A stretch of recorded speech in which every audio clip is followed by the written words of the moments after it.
America और Iran के बीच Italy की राजधानी रोम में न्यूक्लियर डील पर दूसरे दौर की बातचीत खत्म हो चुकी है। इस बातचीत में अमेरिकी विशेष दूत स्टीव विटकॉफ और ईरानी विदेश मंत्री अब्बास अरागची शामिल हुए।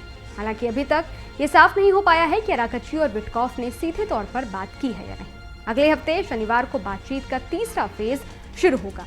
इससे पहले ईरानी विदेश मंत्री अरागची ने गुरुवार को रूसी विदेश मंत्री सर्गेई लावरोव से बात की।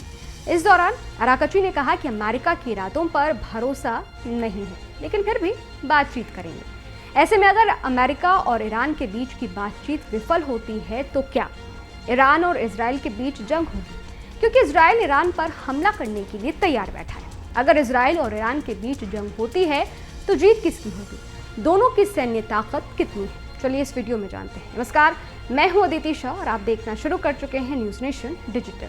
ग्लोबल फायर पावर के मुताबिक ईरान की आबादी 8 करोड़ 67 लाख है, जबकि इजराइल की मात्र 90 लाख। अगर मौजूदा मैन पावर की बात करें तो भी ईरान इजराइल से बहुत आगे है। एक रिपोर्ट के मुताबिक ईरान के पास 4 करोड़ 85 लाख और इजराइल के पास 37 लाख 44 हजार मैन पावर है।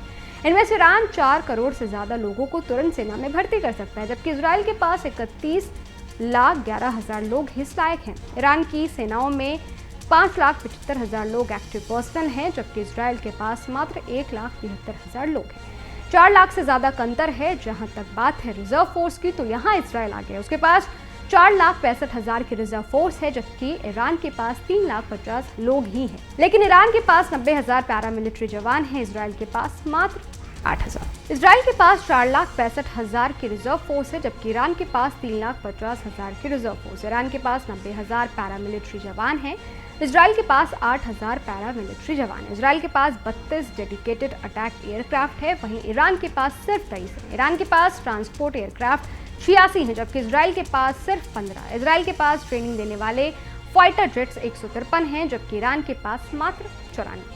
स्पेशल मिशन पूरा करने के लिए इजराइल के पास 23 एयरक्राफ्ट हैं, जबकि ईरान के पास सिर्फ 9 ही हैं। इजराइल और ईरान दोनों के पास 126 हेलीकॉप्टर हैं, लेकिन इजराइल के पास इनमें से 48 अटैक हेलीकॉप्टर हैं, ईरान के पास सिर्फ 12 अटैक हेलीकॉप्टर हैं।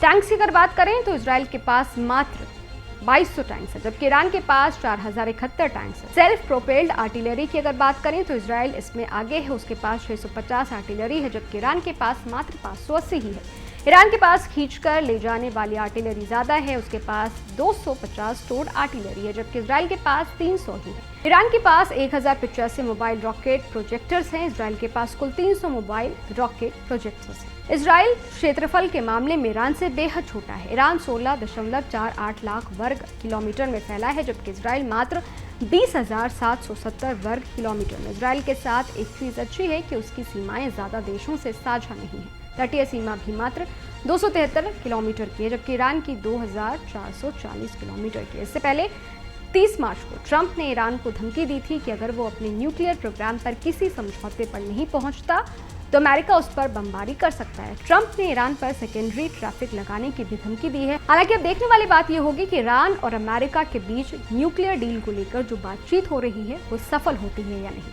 आपको क्या लगता है, कमेंट बॉक्स में जरूर बताइएगा। बाकी देश और दुनिया की तमाम खबरों के लिए देखते रहिए न्यूज नेशन, मेरे यानी अदिति शाह के साथ। शुक्रिया। न्यूज नेशन अब व्हाट्सएप पर खबरों के ताजा अपडेट के लिए न्यूज नेशन के इस QR कोड को स्कैन करें।